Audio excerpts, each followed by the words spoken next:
This is TWiT. Leo Laporte, the tech guy. 8888. Ask Leo, the phone number. Let's go to line 3. That would be Phil in Arvada, California. Hello, Phil. Hello, Leo. Actually, it's Colorado. But Yeah, it is, isn't it? Just a typo there. You're right. Arvada, Colorado. Okay. Absolutely. Thank you for taking my call, and it's great to talk to you again. Nice to talk to you. I have 2 short questions for you concerning VPN. Okie dokie. You have recommended Expressvpn, and I know that's a sponsor of yours before you have to say it. I still have to say it. It's a sponsor. Okay, it's a sponsor. Okay. I have high-speed internet from Comcast, and I have Expressvpn on my laptop and on my tablet. Okay. When I run a speed test on my tablet, which is wireless, Yeah. I'm getting like over 300 gigabits per second. Megabits.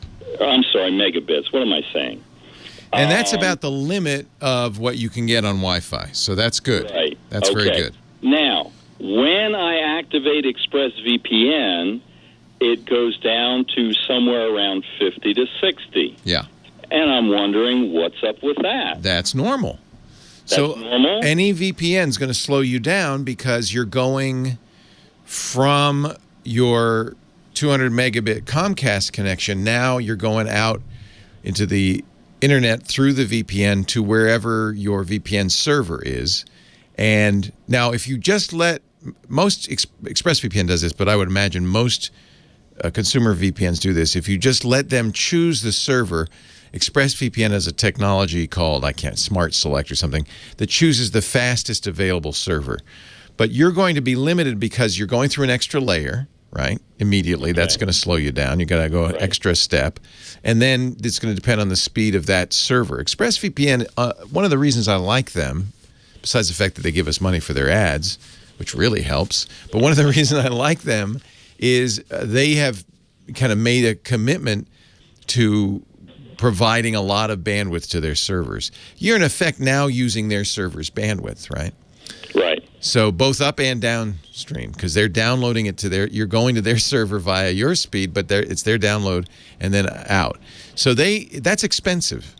And that's one of the things, that's one of the main costs of virtual private network for the provider is, ExpressVPN is in almost 100 countries. So they have to provision servers all over the world with enough bandwidth so that the number of users that are typically on it will get a decent performance. I think 50 is pretty good for a VPN. Yeah, it's pretty good. It lets you watch HD video, for instance, which most of the time on a VPN you can't.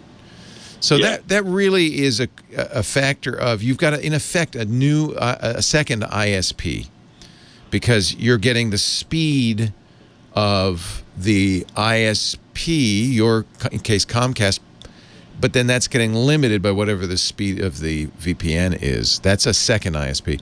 Now, just a week ago, Tech Radar, I'm looking, thanks to chat room, to this link, did the fastest VPNs for outright speed in 2020.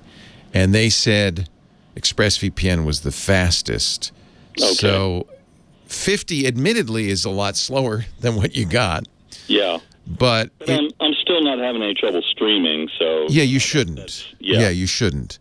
Okay. So, and that's, frankly, in the early days of VPNs, is why most of us didn't want to use them, because it would feel sluggish.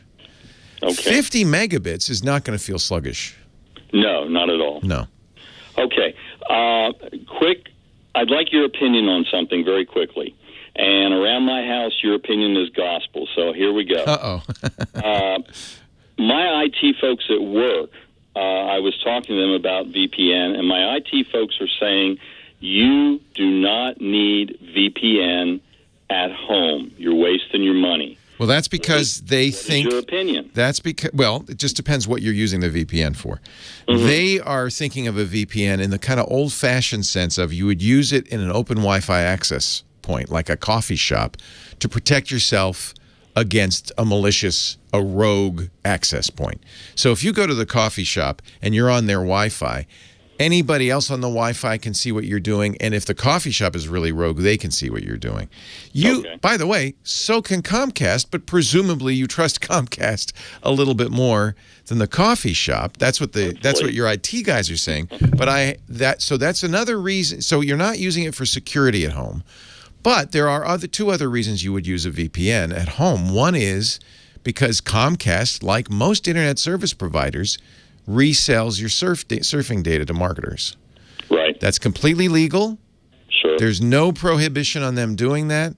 And if you look in your user agreement, you'll see that they reserve the right to do that. So I'm going to presume they are. They make a little extra money that way. Sure. Most ISPs do. So using a VPN now says, I don't want Comcast to know what I'm doing.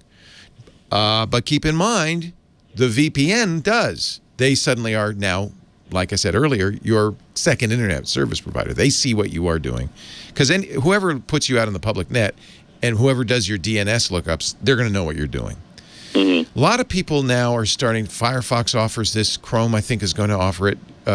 They do their DNS, their server lookups encrypted. Comcast and others hate this because that prevents them from seeing what sites you're going to in some ways, but not always. They still can very easily see what else you're doing, including your web history. It's very easy for them to get that. So I think if you want privacy from your ISP, that's a second reason that is legit at home. The third reason that's legit at home is that if you want to be in a different country, and this is not illegal, but if you're for instance, say you're a Netflix subscriber, you're in the U.S., Netflix looks and says, okay, here's what's available to you. If you say to your VPN, now I want to be in London, so instead of letting it pick the fastest one, you pick London. Now Netflix, you refresh Netflix, thinks you're an English subscriber, and you'll see the content that's available in England. That is completely legal. BBC's iPlayer, for instance, is a cat and mouse game. As soon as they figure out that these are VPN IP addresses, they'll block it again. It's kind of a cat and mouse game, so it won't always work. But generally speaking, that's another reason to use it, is to bypass geographic content restrictions, or any geographic restriction. There's other geographic restrictions. So you now suddenly are in whatever country you're coming out of the VPN on. So that's three reasons to use it. One of which your IT guys are right. Useless. You don't have to worry about security at home. If you do, you've got a bigger problem. Right. But the other two do still hold. Hey, thanks for the call. It's a good question. I appreciate it. Thank you, Leo. Yeah. Yeah. It might violate a license agreement, so you should check with the providers. Some providers, BBC iPlayer does not, because it's paid for by license fees from British TV owners. That's how it's supported.